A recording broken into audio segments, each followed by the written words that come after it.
أعوذ بالله من الشيطان الرجيم. بسم الله الرحمن الرحيم. يا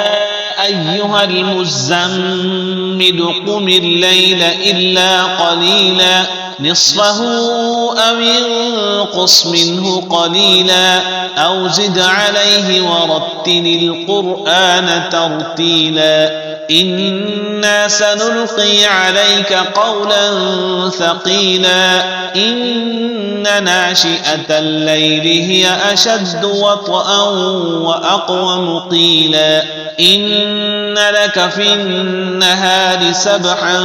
طويلا واذكر اسم ربك وتبتل إليه تبتيلا رب المشرق والمغرب لا إله إلا هو فاتخذه وكيلا واصبر على ما يقولون واهجرهم هجرا جميلا وذرني والمكذبين أولي النعمة ومهلهم قليلا إن لدينا أنكالا وجحيما وطعاما ذا غصة وعذابا أليما يوم ترجف الأرض والجبال وكانت الجبال كثيبا مهيلا إنا أرسلنا إليكم رسولا شاهدا عليكم كما أرسلنا إلى فرعون رسولا فعصى فرعون الرسول فأخذناه أخذا وبيلا فكيف تتقون إن كفرتم يوما يجعل الولدان شيبا السماء منفطر به كان وعده مفعولا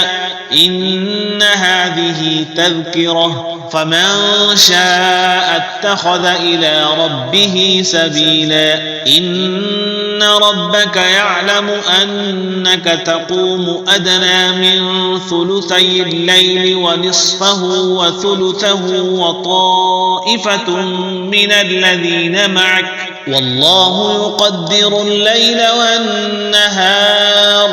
علم أن لن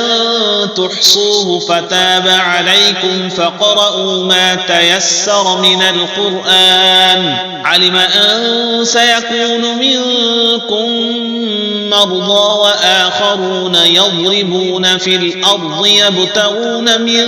فضل الله وآخرون يقاتلون في سبيل الله فاقرؤوا ما تيسر منه وأقيموا الصلاة وآتوا الزكاة وأقرضوا الله قرضا حسنا وما تقدموا لأنفسكم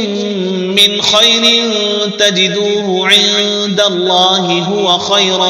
وأعظم أجرا واستغفروا الله إن الله غفور رحيم صدق الله العظيم.